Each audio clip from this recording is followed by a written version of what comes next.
Ilyas Sadiq, Dr. Habib Khan, Dr. Asghar Naki, Dr. Mahmood Ayaz to please come up on stage as expert panelist. Sir. Assalamu alaikum. Okay, Bismillah Rahman Rahim. We'll be starting quickly. I know you guys are tired. It's the last session of the day. So, discussing abdominal and limb vascular trauma. So our first scenario today, a 44-year-old male is brought to the hospital ER in an altered state of consciousness, history of multiple gunshot wounds. He was picked up from the roadside, no other history is available.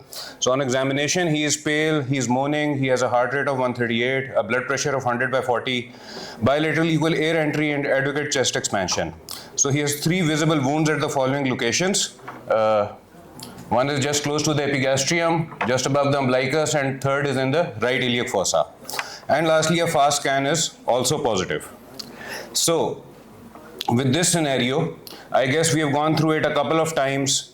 Unstable patient or stable patient, which one is going to be resuscitated on the floor, which one needs workup. We won't delve too much into that. So, but what is important right now is you need to ensure that you have given 2 large bore IV lines. You need to ensure that blood has been arranged, and you need to ensure that transamine has been administered. So these 3 things need to be confirmed. Prepping for a trauma laparotomy, and as we move forward, okay. So the laparotomy findings are a massive hemoperitoneum, multiple perforations are seen in the terminal ileum and cecum. Patient becomes hemodynamically unstable with falling pressures. So what would be the next steps? So from the panel, patient खोला था, हीमोपेरिटोनियम है, थोड़ी सी परफोरेशंस अभी नजर आई थी, लेकिन patient collapse कर गया साथ ही, हीमोडायनामिकली अनस्टेबल हो गया. एनेस्थेटिस्ट ने कहा कि we can not, patient is unstable sir. Some conceptual understanding, because that's very important for the kids who are sitting in front. When are you going to do a fast scan? Ideally, an ultrasound machine should be there in the ER all the time, and the moment the patient arrives and you're assessing the patient, one of the team members will do a fast. Is this a patient for a fast scan? No. So primarily you need to understand untrauma patient, you don't know patient hypotensive, you don't know which way he's bleeding. If there's no external bleeding, he's bleeding either in the chest or abdomen or his pelvis or long bones, right? So there you have a value of fast scan. This is a penetrating trauma straight away, right? A patient with a penetrating trauma, it should go directly into the OR, and he should be resuscitated directly into the OR. Now these are the practical lessons we have learned the last 30-40 years. These patients should not waste time in any way. They should go directly. All the resuscitation has to be done where? In the OR. That's the number 1 point which I want to clear. Okay, so the patient becomes unstable. Obviously, we have studied about packing immediately. Perihepatic packing, sir explained to us very nicely in the last 2 sessions. Proper technique of the pelvic packing. So once stabilized, a formal exploration has been done. Multiple perforations were seen in the terminal ileum and cecum. A large zone 1 hematoma is seen extending from the ligament of Treats all the way down to the sacral promontory. So my question here is, has anyone here encountered that here unstable patient, you took the patient for laparotomy, opened it up, and there was a zone 1 hematoma? Can anyone relate or give an experience? What did they experience during that time? Anyone? Okay, so just to quickly revise, there are 3 zones of the abdomen. So the zone 1 is the central zone, which should always be explored. It was emphasized in the last 2 sessions as well.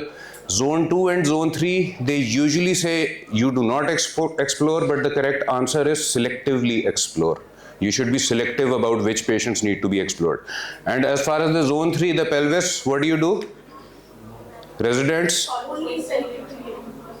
You should usually not explore. So venous bleeding in the pelvis is very difficult to control, and these patients are usually candidates for packing and angioembolization. So this is the operative findings. You opened the abdomen, the large gut has been reflected upwards, the small gut has been reflected towards the right side of the abdomen. So this is the retroperitoneum. This is the area of the ligament of Treitz, this is the area of the sacral promontory, and this is the whole hematoma. So I'll hand it over to the expert, sir. What would be your stepwise strategy in this scenario? You've seen a patient, opened him up, and these are the findings.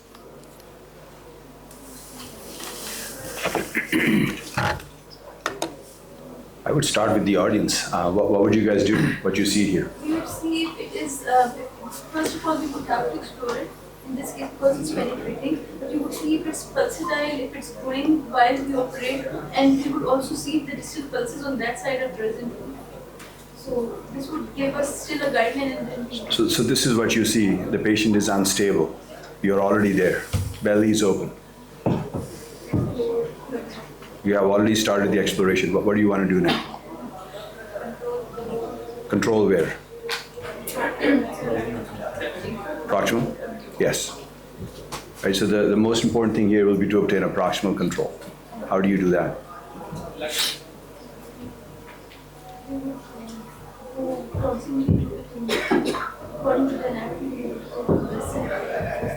Yeah, so there are two ways. It depends where you are and what is available there. So in a situation like that, not here in New Jersey, we have deployed a proximal aortic balloon as well. But here, obviously it's not readily available, but theoretically it is available. So if you have a balloon that literally takes like 2-3 minutes, and you can inflate it in distal thoracic aorta and can use that as a proximal control. Otherwise, you'll have to go to supraceliac aorta. At least expose that, have the clamp in place, and then gradually make your way down. You don't necessarily need to clamp it as soon as you see the supraceliac aorta, because sometimes because of the hematoma, the planes are all distorted, but that will be the safest place, in my mind, to start the exploration. Yes. No, Viva, I would like to ask your opinion regarding the pelvic injuries. As we say sometimes, just as a blanket statement, that the pelvic hematoma should not be explored until we don't know whether it's a venous or arterial. It has to be explored in certain situations, particularly if it's arterial, because the pelvis is a complex area of mix of arteries and veins. So it's not only the venous hematoma which we don't explore. So that's why we should keep this thing in mind, that sometime we have to explore the pelvic hematomas as well. Because unless you are sure that this is not arterial, because arterial hematoma sometimes may not be expanded. It could be a hematoma, and because of the spasm or whatever, the bleeding has stopped. So unless you are 100% sure that this is not venous, you have to explore the pelvis hematomas as well in certain situations. And I agree with Habib that proximal control is the most important thing, depending upon your situation, your circumstances, and your facilities.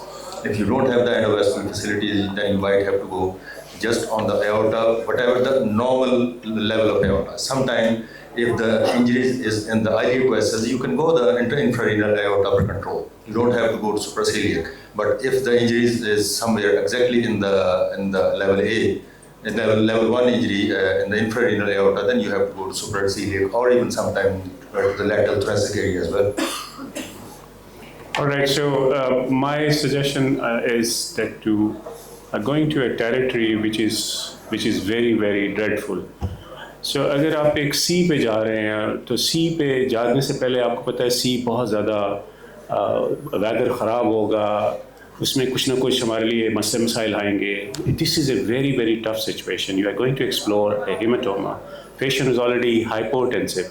How much fluid, how much blood volume you lose before you get hypotensive?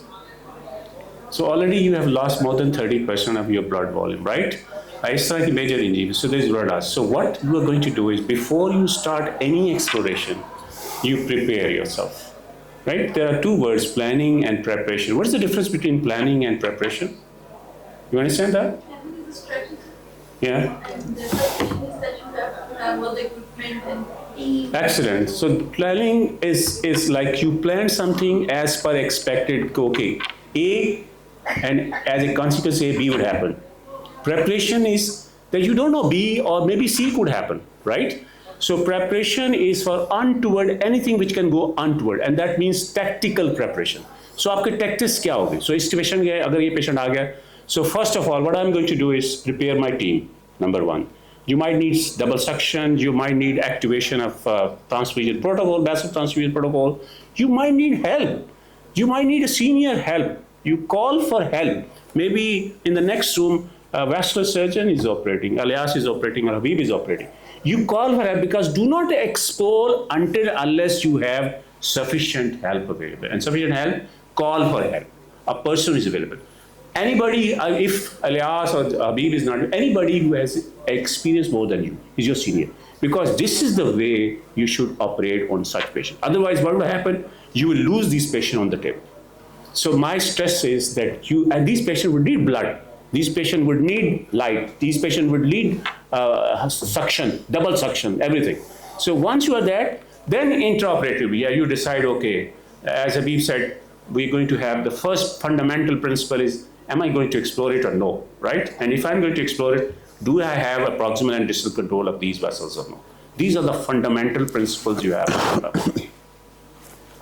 So wonderfully said. So as Farooq Afzal said, first step would always be call for help. This is a very, very, very important step.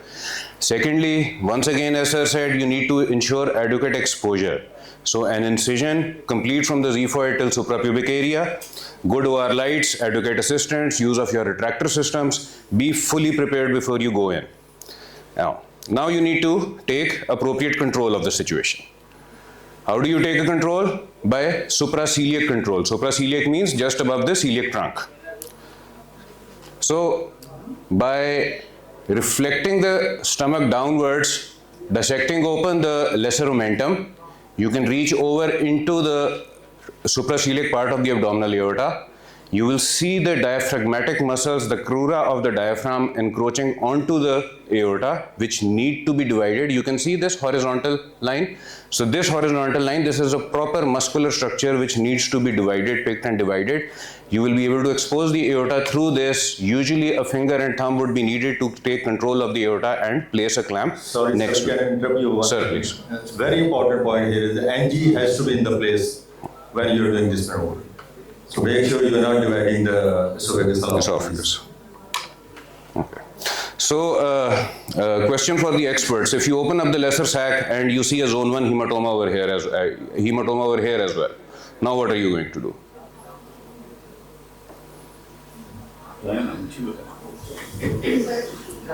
Proximal control पे left thoracotomy, left anterior thoracotomy, supradiaphragmatic aorta, descending aorta control. Wonderful, beautiful answer. So you need control of the aorta above the diaphragm. So again, call for help, cardiac surgery, thoracic surgery, vascular surgery, whosoever is available, you should be calling them immediately. So conversion of a laparotomy into an anterolateral thoracotomy along with a laparotomy. This is a very important technique. I'll show you some pictures of these. Endovascular options, as Dr. Habib just said, the Riboa is a resuscitative endo-occlusive balloon of the aorta. So this can be used to occlude the aorta, but this is something very expensive. This is not available readily in Pakistan. What do we do then? An intra-aortic balloon pump. It is available in each and every post-op cardiac surgery ICU. It can be passed percutaneously through the femoral by a cardiac surgery registrar. You can use this to occlude the aorta as well. So this is a picture showing, this is not a technical thoracotomy. I did a supraceliac control in this case. The incision of the laparotomy has been extended across the chest into the 7th or 8th intercostal space.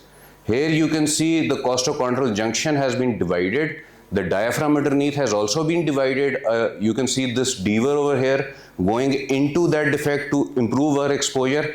And only then we were able to take proper control of a supraceliac aorta, which enabled us to do this complex bypass. Can I say something? Yeah, yes, sir, please.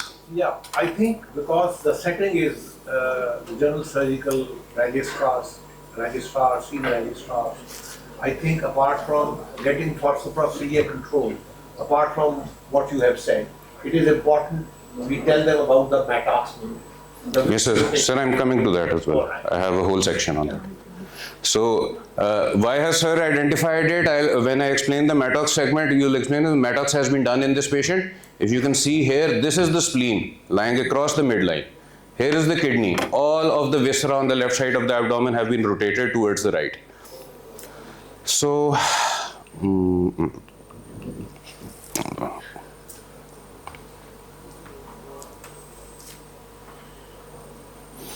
so if you can see here, this is a video showing the conversion of a midline laparotomy into a anterolateral thoracotomy. So the lung has been deflated by using selective intubation, and only then the thoracic portion of the aorta can be approached. I will not go into details. It was shown quite in detail in the last section how the pleura is supposed to be divided, how the aorta is a mediastinal structure, so I will not repeat all that. So this is just to give you an overview how if you have started off a laparotomy and now you need to go into the chest, so you can just take this incision towards your left into the 7th or 8th intercostal space. So now the question arises, you have a hematoma. Sorry. Are you One suspecting? second. Sir. And I should also pray all the patients are that skinny like this guy was. So the question arises, are you expecting an injury to the major arteries or the major veins? So this is going to dictate your next steps. So if you're suspecting venous trauma, you need to know the techniques of a right-sided visceral rotation. And if you're suspecting a major arterial trauma, you need to be very confident in your left-sided visceral rotations. So for the right-sided rotations, you can do a Cocker maneuver, which will give you a little bit of the IVC behind the duodenum. But usually you would need to do an extended Cocker maneuver in which the division is carried all the way down to along the white line of Todd. This gives access to the entire intrahepatic IVC, right kidney, right hilum, and right iliac vessels. Or further on, you can also do a cattle brush maneuver in which the root of the mesentery on the superior mesenteric artery is also divided. So the all of the intestine you can see is rotated away from the right side, and you can appropriately access the venous structures on the right. So similarly, moving towards the left, the concept is of a mattox maneuver, a modified mattox maneuver. So mattox is in which you leave the kidney down. Modified mattox is when you also pick up the kidney. Sometimes in complex cases, we need to do both. Especially if the renal artery is involved in the pathology, we need to do both planes. So incising the left half of the descending colon, retroperitoneum, and rotating it towards the midline, this will give you appropriate exposure to access the arterial structures. You can see all the way up here till the supraceliac segment. So the infrarenal exposure of the aorta, if you are lucky enough to have an injury which is near the aortic bifurcation or the proximal common iliacs, you might not need to do a complete rotation. Sometimes a direct infrarenal exposure can be done. How do you do this? You complete your laparotomy, you take the greater omentum and the transverse colon, you spread it outside upwards towards the patient head. Then you take all of the small intestine into your hand, you rotate it towards your right, you usually cover it up with some wet sheets or wet gauze or a bag, and then you will have this exposure in front of you in which a straight incision in the retroperitoneum will expose the infrarenal part of the aorta. So finally we have found the source of bleeding. What do? We isolate the source of the bleeding, finger tamponade to control the source of bleeding, or use a sponge on stick. And further next steps I'll return to the expert. Sir, bleeding source identify हो गई है, उसको control कर लिया, उसके बाद हमारे क्या next steps होंगे हमारे surgeons के लिए? What advice do you have? Keep coming to us. I'll keep going back to the audience. हाँ जी, audience. You identify the length of injury in the circumflex of the artery involved. So whether it is primarily repairable or whether you need a graft for it or you need to put some other synthetic graft for it. Very good. Which ones would you primarily repair? I don't know the exact, it would depend on the size of the vessel. That would it cause constriction afterwards or not?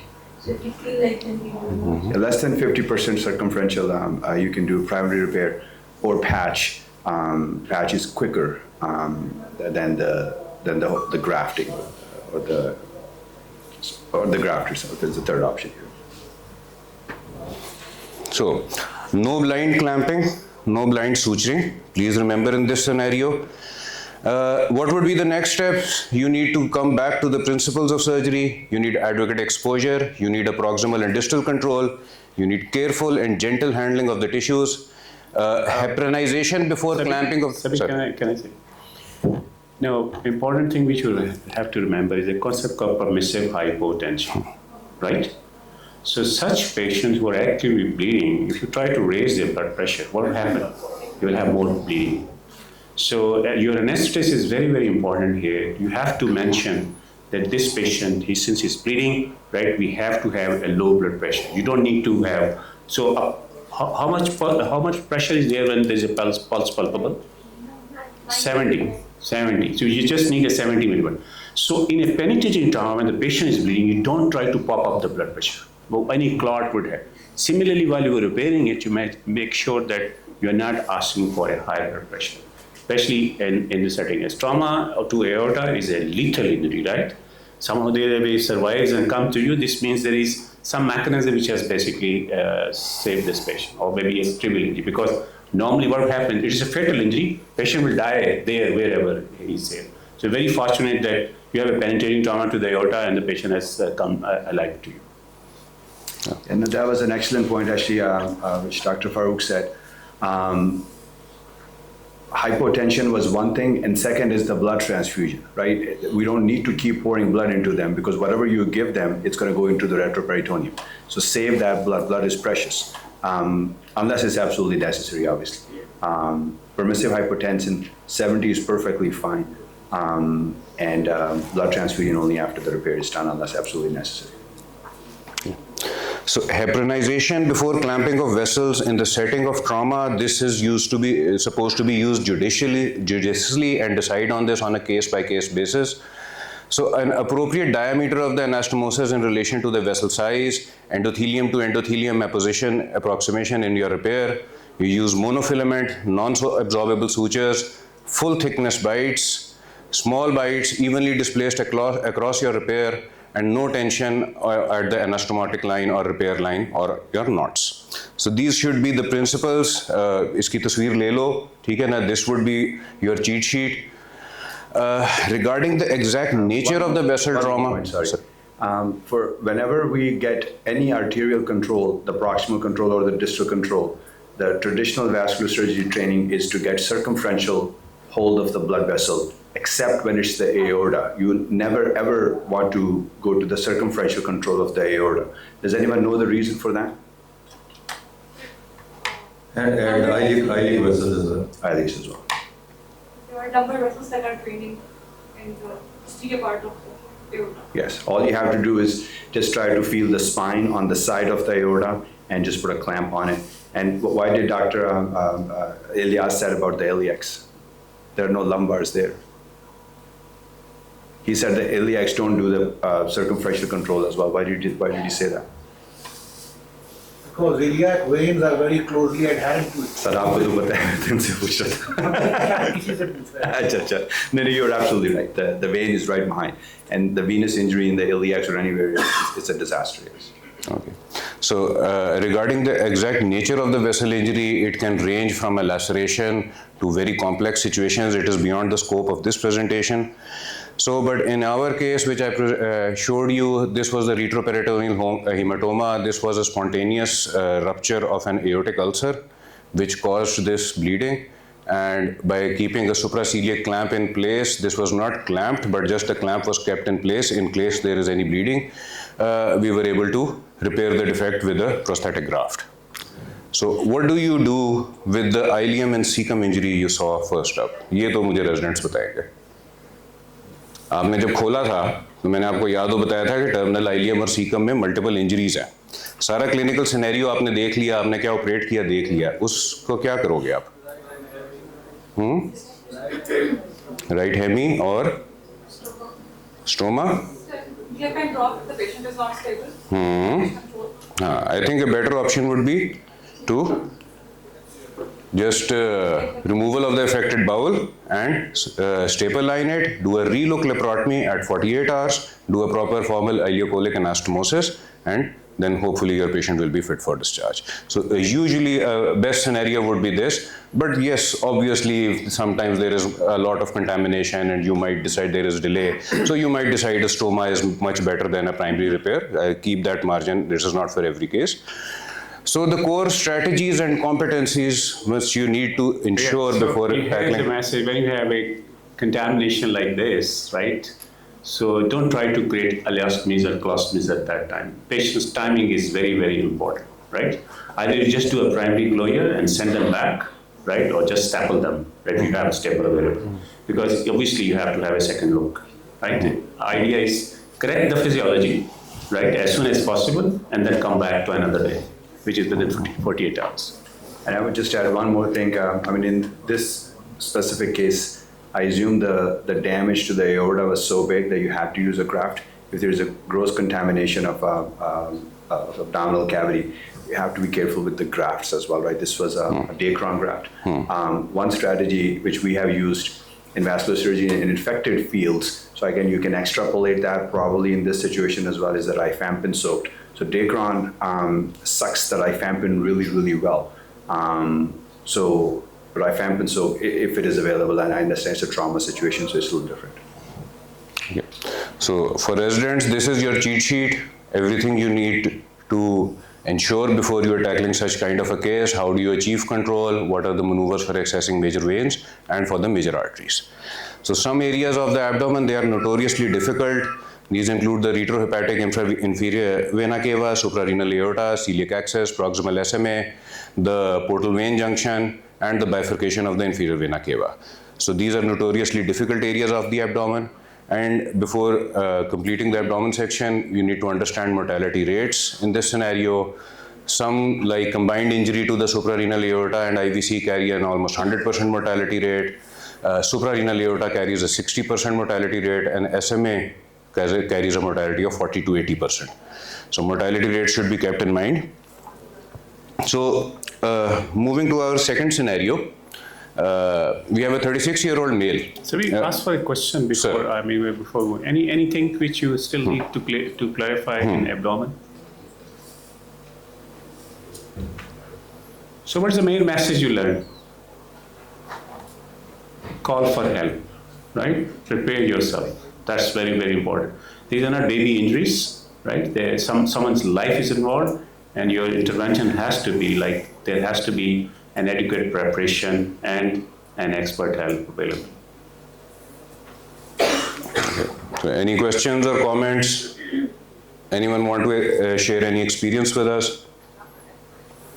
Okay, so limb trauma, I'm sure. I just want to highlight the importance of proximal control. Recently, we came across a patient at our hospital when a MedSec surgeon was operating for a large supraclavicular tumor. So he didn't involve any other specialty beforehand. And while operating, he called us urgently that probably they had injured the subclavian artery. And when he was calling, he thought, yes, we will come and put a couple of stitches and that's it. It's a 5 minutes job. And I said, we need a proximal control and we need a sternotomy for that. And he was shocked to hear this. How come you need a sternotomy? Because it's just a small rent and you just put a few stitches and that's it. But ultimately we had to go for a sternotomy, and it was an injury at the origin of subclavian where it was originating from the innominate artery.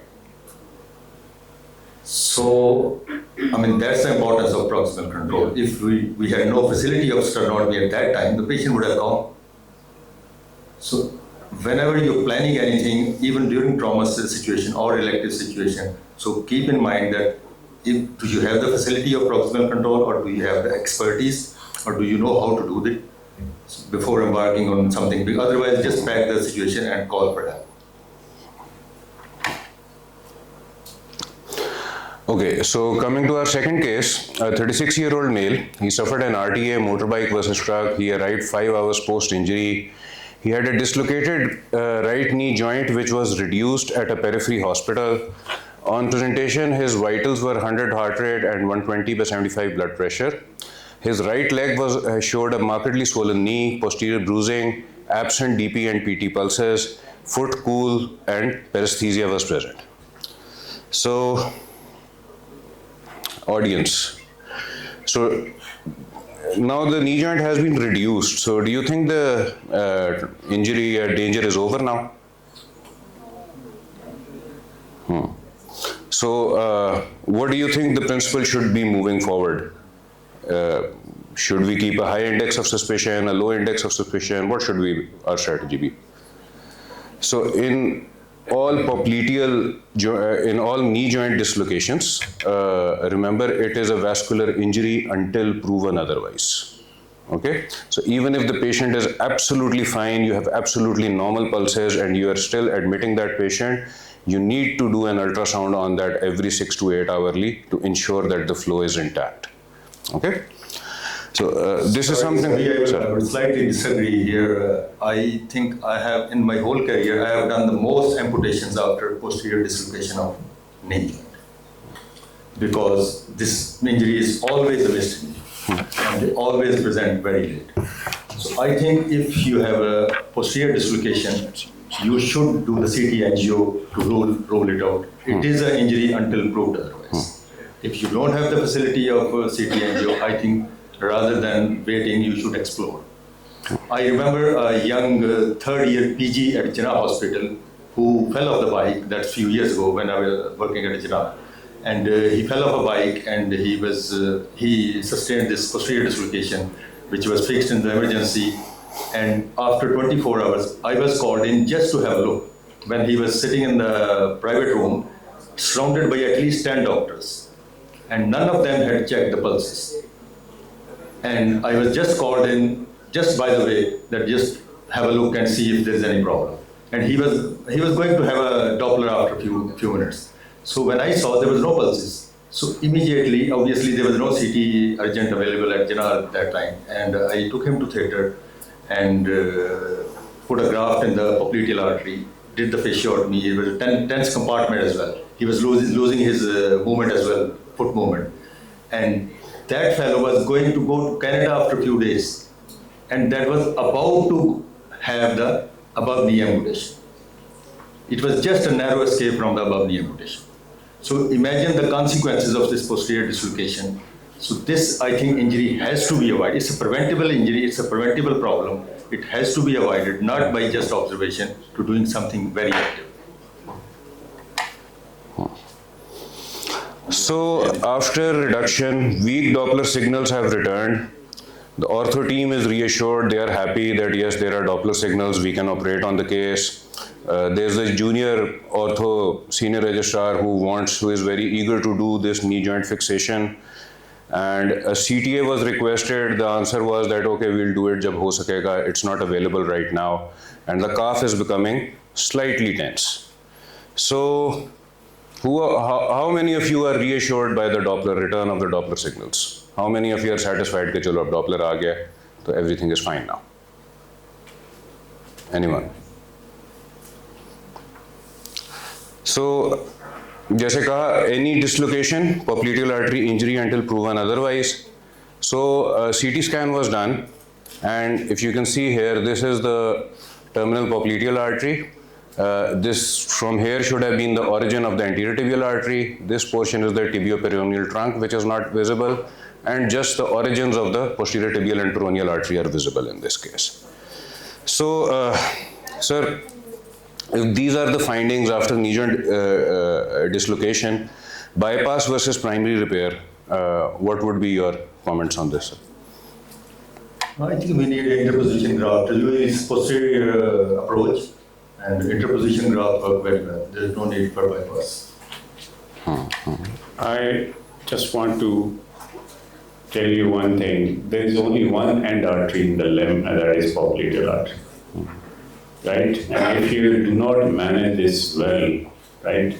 So this is you going to lose this. There are so many stories, not only this story, there are so many stories in the last 30 plus years where the mangling of the popliteal. So what is happening is that we are not even touching the patient's pulses. So the only hard sign which you can quickly pick up is an absent pulse. And this should not be that once the pulse is there, you take it for granted that it will not. In those dissection, you might have a pulse on arrival, but within half an hour or an hour, the pulse would go. So continuous, it's an iterative process, and you go back in, and whenever there are doubts, you should have a Doppler, right? And now Dopplers are available everywhere, right? So the second thing which you need to remember is do not delay.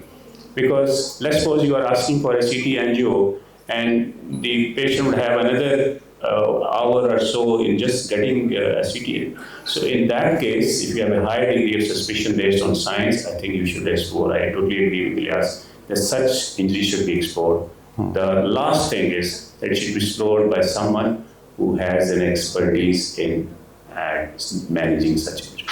So there may be other injuries in a trauma patient, and the patient may not have that stability to go through a CT injury for that.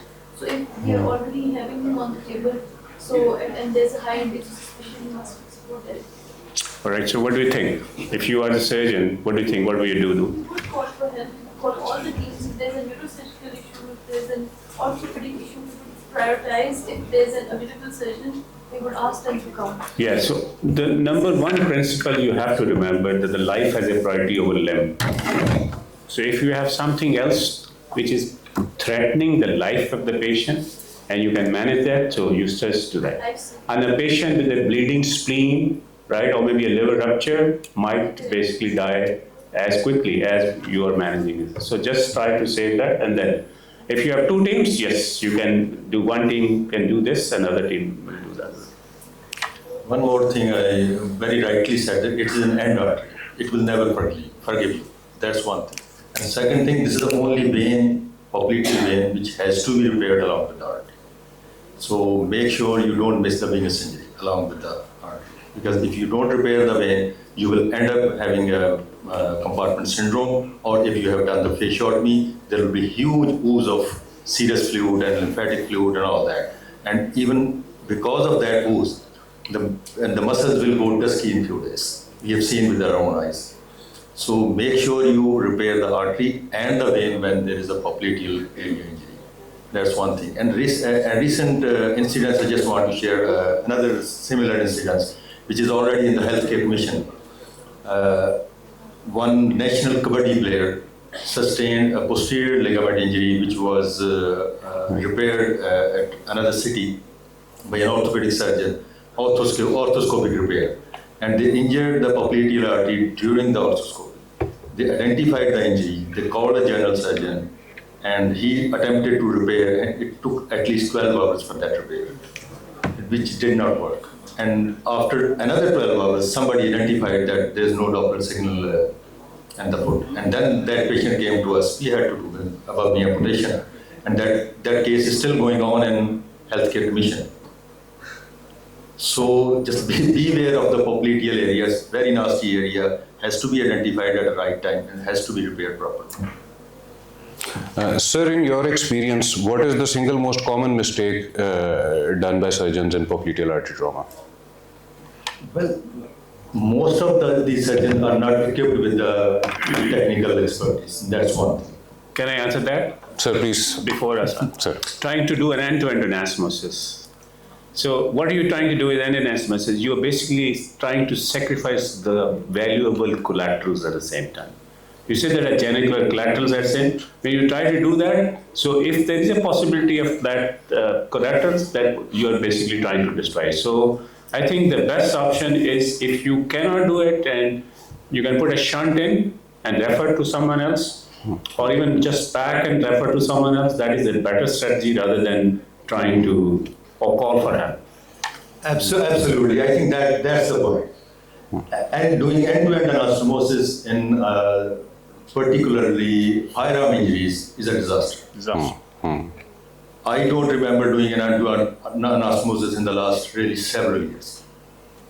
Almost every time we have to put a graft. Almost every time, venous graft. You can take from the same side or other side depending upon venous injuries are there or not. So that's the major mistake. Another thing, obviously suturing technique. Another thing, not doing the embolectomy in the distal segment, particularly the distal segment is already thrombosed after a few hours. and you don't remove that thrombus, there is no point doing any repair at all. So, question for the audience. And importance of shunt. I think that's very, very important for any surgeon who is working in a periphery. It's an underutilized technique, but it's life-saving and limb-saving technique, I think, which has to be used more frequently than it's being used. How we can shunt different methods? Shunting. There are no different methods. There's only one method.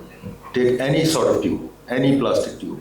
Take an NG tube, take a Foley's catheter, whatever tube you have available, even this called endotracheal tube, any tube. Do the thrombectomy in the proximal and distal segment. Obviously, you have to take proper control, remove the dirty area, and put that tube, heparinize the segment, and put the tube proximal and distally, and just tie it with any suture. That's it. It's not that kind of rocket science. And make sure this patient, when it's being transferred, is accompanied by some doctor. That's very, very important, because if you have this tube dislodged on the way, there is somebody who can deal with it. Vascular repair is important. Sabih will answer. We are coming to that right now. So, especially in a popliteal trauma, remember, fasciotomy should be prophylactic. In cases of popliteal trauma, prophylactic fasciotomy should be done. So, question for the audience that I was coming to before I took you towards the shunts was, if you have a bony injury along with this vessel injury, which one is supposed to be repaired first? This was the misconception I wanted to address. So, अगर ischemia time मैंने आपको बताया था शुरू में 5 घंटे हो चुके हैं, अभी भी bone पहले simultaneous हो सकता है. So, देखो, which of the correct answer to this is definitive repair, yes, bony first and then vessel. But that does not mean that you are not allowed to do a temporary repair. Shunt first. In these scenarios, this is where you're supposed to shunt, and a shunt should be done. So, commercially prepared shunts are available, Argyle shunt, Javed shunt, Sont shunt. This is actually Javed. Somebody told me from NV, Pakistanis call it Javed. But improvised shunts which are available are normal transfusion tubes, endotracheal tube, a chest tube, NG tube. So you simply put it into the proximal and distal end of the vessel, and then you take a silk tie, and then you tie it twice, not once. एक tie इधर लगाई, उससे थोड़ा सा ऊपर एक tie उस तरफ भी, फिर इधर भी इसी तरह 2 ties. It should be completely secured. जो सर ने बताया ना कि dislodge हो जाता है during transfer, that has been seen very commonly. Okay. This is another case. You can see a whole shunt is being placed over here. Another case, you can see this is from the mid-thigh SFA to the infrageniculate popliteal. A shunt has been placed. So this is within the thigh, superficial femoral artery. A shunt has been placed. So you place the shunt, you revascularize the patient. Even if, for example, this patient did not have a bony injury, but the ischemia time was so prolonged that you feel that it would have taken you 2 hours, 3 hours to complete your vascular anastomosis. So why not give him a shunt for 20 minutes first? Save his limb. Okay? 6 hours is the magic number. If you somehow can revascularize within 6 hours, you probably can get away without a fasciotomy. But for fasciotomy, always remember the principle. If the word fasciotomy comes in your mind for a specific patient, that patient definitely needs it. Don't debate it. Oh, maybe not, maybe yes. Just do it. Yes? See, just last week, we had a referral from another city, young 20 years old lady who had a RTA, and they ligated her femoral artery and referred to us. And nearly after 22 hours, after ligation. Not even attempted to wait. So when we are planning to shunt for a while before repair, so we would first force do the Fugati sweep and then. Obviously, you need to ensure flow. Okay? But the funny thing is, usually in trauma, thrombus बहुत दूर नहीं होता. You don't need to do a big Fogarty. Sometimes even if you don't have a Fogarty, if you put in an NG and you flush it with saline, you give your blood flow through your proximal side, you flush the distal side. In most cases, you will be able to capture the clot. It will be excited. But it's better if yes, a Fogarty is available and you pass it up and down. And then you have start the heparin infusion according to the coagulation situation? Yes, heparin infusion should be given. So, in trauma, Sorry, just this has to be. For shunt, you don't need heparin IV, right? That's a very, very important thing. Heparinize the shunt is something different from giving heparin to the patient. In a trauma patient, you should avoid giving heparin because they are already having hemorrhage somewhere. So you will add to transaminase भी दे रहे हैं, लेकिन ये आप याद रखना. so systemic heparinization is never compulsory in trauma. It is never compulsory. It is supposed to be selected on a case-to-case basis. However, local heparinization is a must in every case. Okay. So while you are preparing for your exploration, there was a sudden clinical deterioration and blood pressure drops to 85 by 50, increasing blood requirement, and now the groin is getting swelled. So what happened? There was a missed history. The truck which the motorbike rammed into, it was carrying constructing material with some sharp thin objects, which caused a stab in the patient's groin, and the small wound was overlooked. So what did we miss, and what is the concept? Can we have multiple vascular injuries on the same limb? Yes, the pulses were there, but still this was there. He didn't even have any swelling at that time. So what happened? What do you think? Think pathology. What was happening?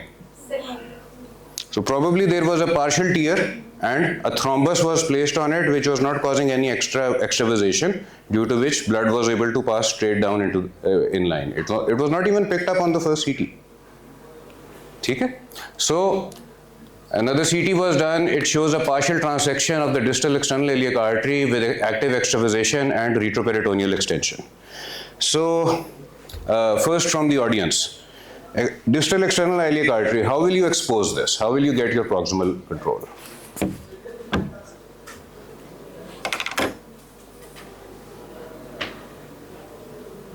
Anyone? Sir Ilyas. Sir distal external iliac को proximal control लेना है हमने. Groin swelling थी, सीटी करवाया तो distal external आइलिया में partial transaction है विद स्लाइट एक्स्ट्रावाजेशन ऑफ कॉन्ट्रास्ट, और एक्सटर्नल आइलिया की डिस्टल लेवल पे हम इंजरी सस्पेक्ट कर रहे हैं. Somebody just said it after you asked me. So I heard the word. No, not groin. You have to go directly to retroperitoneum. Yeah. Wherever you're suspecting injury, always try to go a level above that. In some situations, it may be unnecessary, like, it wasn't too bad, I could have done it from the groin, but you cannot directly go at it, especially this patient now is hypotensive, there is a hematoma there as well. I mean, technically, you know, if you partially divide the inguinal ligament, you can access the distal external iliac artery as well, but not in this situation. I think if it's a firearm injury, I would prefer to go intraperitoneal. Make sure that you're not missing anything else, maybe bladder injury or some other injury. But if it's a straightforward stab injury or something, and you're sure that there's no other injury, then you can go retroperitoneal for the control. And then endovascular in me always has this itch to say it. In some situations, you can come up and over and have an occlusion balloon in the common iliac artery as well for the proximal control. If you're really trying to avoid a retroperitoneal incision and just want to explore the groin. But again, as I said, it really depends where you are. And retroperitoneal exposure for the iliac arteries is fairly simple and straightforward.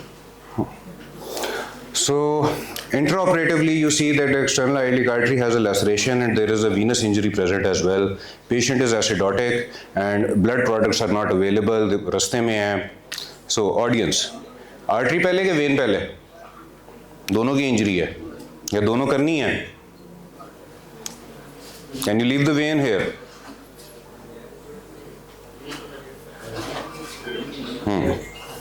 I see a couple of shaking heads. No. Would anyone leave the vein alone and not repair the vein?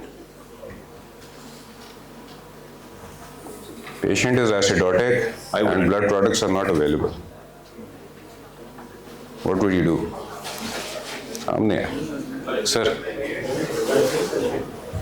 Sir, I'll move to the experts now. Well, you can almost ligate any vein in the body. Always. Even IVC in certain circumstances. Infrarenal. Yeah. Infrarenal. Well, suprarenal you only ligate when you know a patient is not going to survive. So that really doesn't matter whether you ligate or not ligate. Because you are in a desperate situation You don't know patient is going to survive or not. So that's that kind of situation. But if you're dealing with a suprarenal IBC and you're a general surgeon and you're not expert in that area, I think you should not do it. Whether you should pack it and wait for the expert opinion or expert help. Otherwise, you have no other option apart from ligating because you can't even control that area. You can't even take a proximal and distal control. So what we can talk about anything like theoretically, but practically, somebody with just general surgical broad experience, I don't think will be able to deal with the suprarenal vena cava or infrahepatic IBC. So that's kind of totally different kind of scenario, very specialized area, should be dealt in tertiary care center and all that. But otherwise, you can ligate anywhere in the body to save the patients in desperate situations. But ideally, if you can repair, patient is stable, you have done the arterial repair, patient is still stable, you can do all kind of repairs. And sir, would you go? We have taken control of this injury in your hospital when I was a senior registrar. So, your senior registrar, general surgical, and they have the experience to do it. So your experience is very different from the new law. I still remember a bullet injury in this area. Yeah, I think we can, but just remember that part of the vascular injury armamentarium, ligation is a great armamentarium, Yeah. right? The priority is life of the patient, right? Not showing that you are a good vascular surgeon, because it gives you a lot of dopamine at the end of the day. Oh, I did a well draft in the night, 3 o'clock in the morning, but at the end, 6-hour surgery, you lost the patient, right? So just remember that life has a priority over the limb. So you can ligate all the veins, and in essentiality, you can also ligate an artery. But remember that we have shown you different damage control. One of them is just shunt one.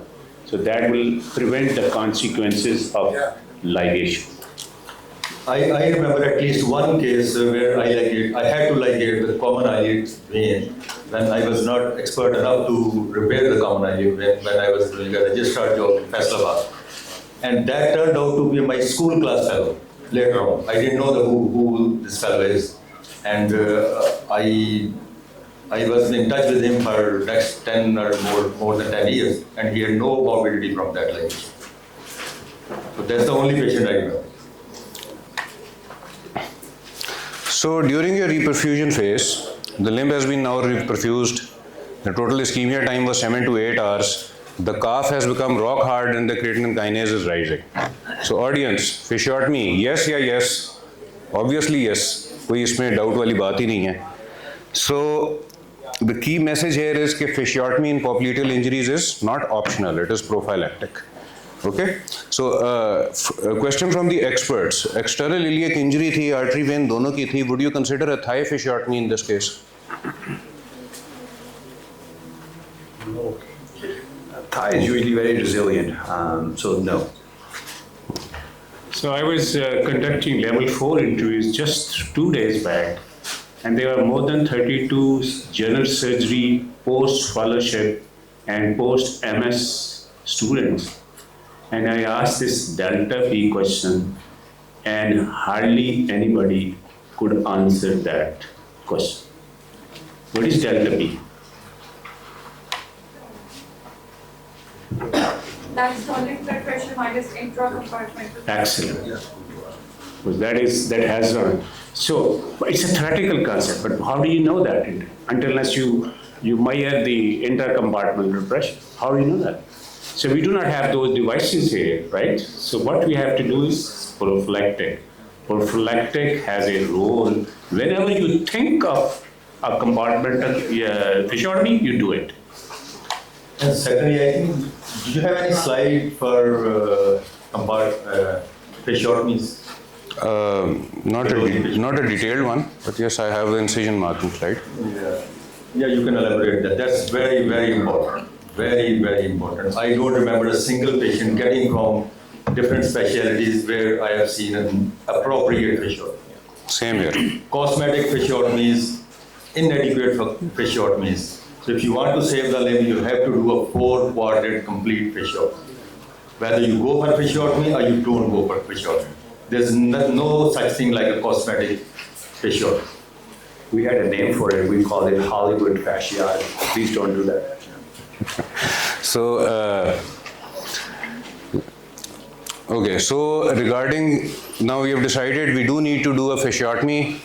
Fasciotomy incision should always be complete in trauma. Please, there are no mini, no small incision fasciotomies, no closed fasciotomies in the trauma. There is absolutely no role of these. I was actually surprised. I saw a presentation of a mini fasciotomy in a trauma case in one of our monthly meetings in Society of Surgery some time back, which was very surprising for me.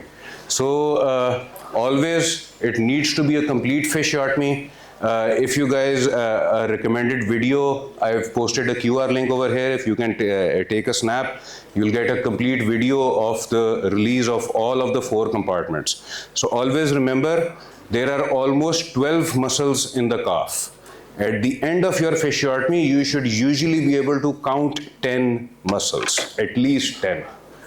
Okay गिनती की है मैंने बैठ के 10 आ जाते हैं नीचे वाले टिबियालिस का जो तीसरा होता था और पेरोनियस टर्शियस वो कभी मिलेंगे कभी नहीं मिलेंगे बाकी आपको सारे मिल जाएंगे ठीक है ना so you need to see all of those muscles अगर वो मसल्स नहीं नजर आ रहे in most cases it is usually a subcutaneous fasciotomy और sometimes single compartment has been released from the medial incision and a single compartment has been released from the lateral incision so usually ये देखा गया. How many compartments are there?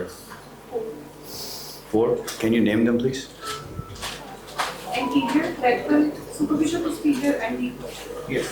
Which one, Sabih, is the one which is most commonly missed? Anterior.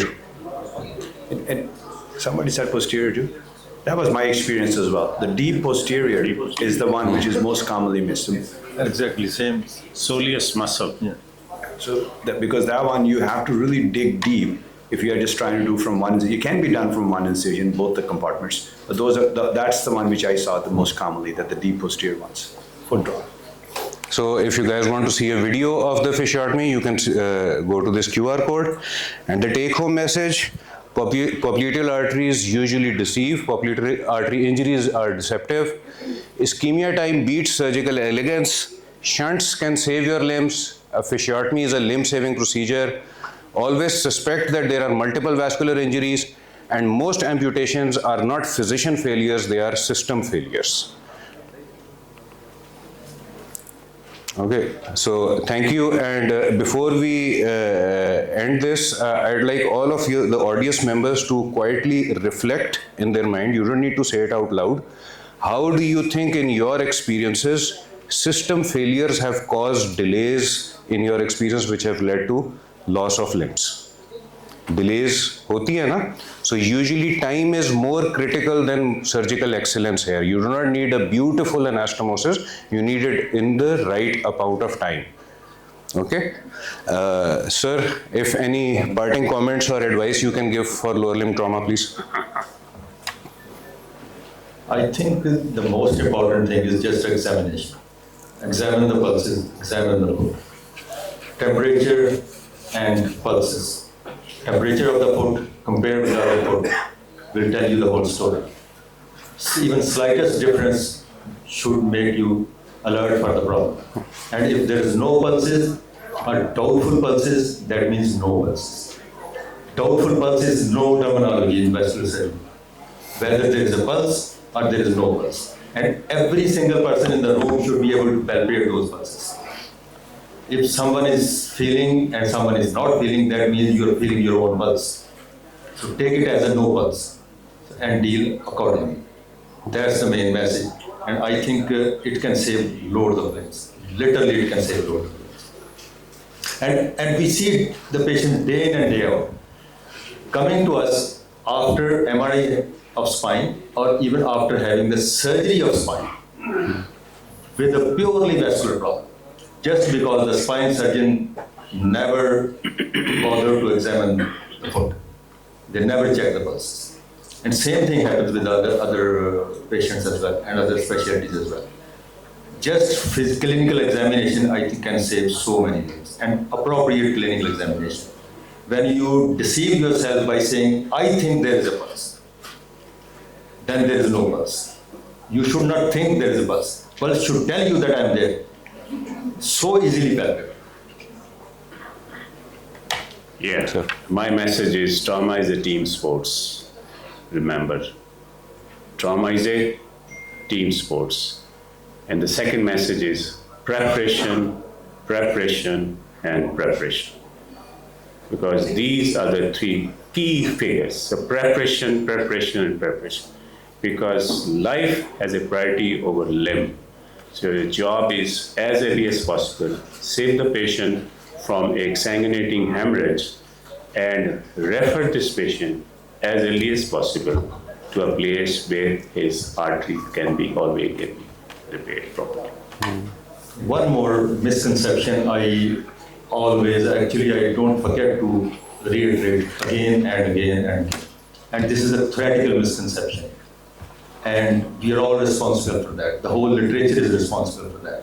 6-hour rule. My friend said just 6-hour golden rule. So it's true to an extent, but there are loads of patients, loads of legs which can survive beyond 6 hours. So don't lose those limbs. Try to save those limbs. And I can tell you from my personal experience, there are a number of, we have written the paper on this as well. At least I can, recently we had this kind of, where in our conferences, Sabih, what you call that, poster. The poster in our vascular conference as well of 5 cases. And a few of them we repaired after 5 days, 6 days, and one of them was after 2 weeks. So when you encounter such a patient with a delayed presentation and clinically the limb is not dead, don't refuse the treatment. Don't go for direct amputation. So make sure you do proper investigation and make sure you do a fasciotomy to check whether the muscles are viable or not. If the muscles are viable, you can still go for proper repair and you can save the limbs. I know 6-hour rule is a rule, but not for every patient, not for 100% of patients. For revascularization, I agree. Maybe I misspoke. When I said 6 hours, that was for the fasciotomy. But I then supplemented it by saying if you think the word compartment, just do it. For repairs, there's absolutely no timeline. It's entirely based on the clinical. Exactly, because I reiterate it because I have seen this misconception in our particularly teaching hospitals. Because when the muscle ischemia time is 6 hours, ये आपके बारे में नहीं है. Now you don't confuse it with something else. The muscle ischemia time is 6 hours. This is a golden principle. But what Elias is talking about, do not confine that to, that doesn't mean that your vascular repair. So just have to examine the patient, see the viability of the limb, and if that is still viable, then you should try to revascularize that limb. My point, I think my friends are not taking exactly my point. My point is for the patient who present to you after 6 hours. It's not their fault, it's not your fault. Now they have come to you. Don't deny the treatment, revascularization treatment, just because they have come late. So judge that particular patient on the basis of clinical judgment on merit. Make sure you have done all the investigation and you have done the fasciotomy before labeling that this limb is not viable. If muscles are viable, this patient is still a candidate for revascularization. Yeah, the message is now clear. I think no confusion about it. My last 2 points and the messages. One is a 10-second rule. If you cannot feel a pulse in 10 seconds, the anxiety and the adrenaline inside you rises to a level where you'll start feeling your own pulse. Then have somebody else do it. I tell it to junior attendings, my trainees, PAs, everyone. 10 seconds, if you don't feel it, it's either not there or have somebody else do it. And number 2, please do not be ashamed of calling help. Nobody will ever judge you that, hey, you called for help. At the end of the day, the most important thing is, hey, did the patient make it? Were you able to save the leg or not? The example Elias gave of that 12-hour popliteal repair, it should never happen. Even if I cannot do it beyond 2 hours, I will say, hey, need somebody who can do it.